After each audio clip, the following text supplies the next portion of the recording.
Nagtanim nga pala kami ng kamatis ngayon mga buddy, kaya tara. A day in my life as a grade 10 student. Maaga nga pala akong gumising dahil magtatanim kami ng kamatis.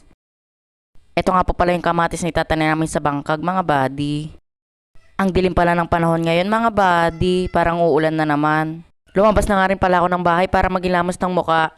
At nawalan pa nga ng tubig tong poso namin kaya binuhay ko na. Pag malalim pala ang ilog namin, lumalakas tong poso namin. Pagkatapos ko nga maghilamos, nakita ko nga pala si Papa nagkakarga na sa kariton ng tray ng kamatis. Ganito pala bang buhat, dalawa-dalawa para mas mabilis.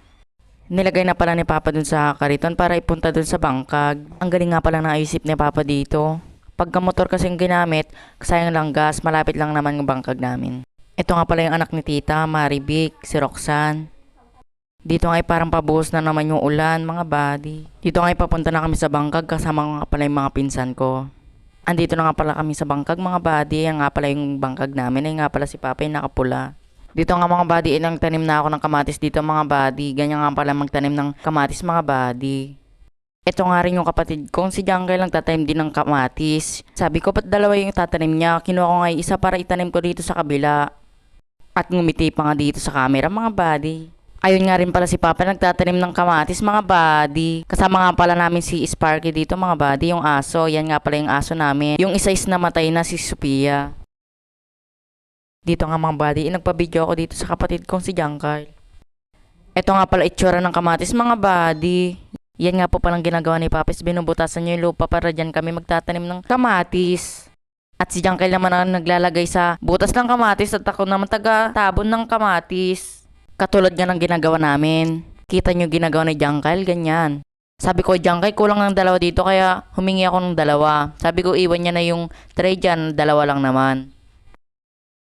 Dumating nga po pala si Kuya dito para magbigay ng kape. Kasama niya nga pala si Kuya Roy dito mga ba. Malapit na nga pala si Kuya dito mga buddy. Tignan nyo nga yung mukha parang bagong gising. At dumila pa nga sa camera. Ito nga pala yung kape. Tatlo yan, tagi-tagi sa kami nila Papa. Nagpahinga muna po pala si Papa dito dahil may kinakausap siya. Pagkatapos nga nila Papang nag-uusap is nagtrabaho na ulit si Papa sa pagbubutas ng lupa. Habang abala pala sila dyan sa pagtatanim at ako naman ay taga-video. Hahaha. Pinakuha nga po pala ako ng tray ng kamatis dyan mga buddy. Ganyan po pala ginagawa ni Papa kanina. Sabi niya kunin ko daw yung kariton at dyan ko daw ilalagay yung mga kamatis na kukunin ko. At ito nga nakuha ko na yung kamatis. At ito nga umalis na ako sa bahay. Tinutulak ko ang patalikod para mas madali. Para mailiko kong maayos. Kaya mo yan, huwag kang susuko. Hahaha. Naibaba ko na nga lang pala dyan yung kariton mga buddy. Ito na nga, kumuha na nga akong isa. At pagdating ko nga, ito nga yung mga kapatid ko nagtatanim pa rin. At ito rin ako nagtatanim ng kamatis mga buddy. At biglang dumating sila na Esther dito mga buddy. Ay sinabi namin ay patapos na kami. Alas 6 pala kami pumunta rito mga buddy. At natapos kami is alas 8. At ang ginawa na nga lang nila nanay is nagsugot sa mga malalayong tanim. Dito ay pauwi na ako ng bahay mga buddy. Nakita ko nga pala sila tita dito sa bahay ng kapatid niya si Mama Lani. Yun nga pala ipatay na. Malapit na ako sa bahay, nakita ko si ating nagwawalis dito. At nung nakita niya ako, kumaway-kaway siya. Hanggang dito na nga pala mga buddy. Paalam!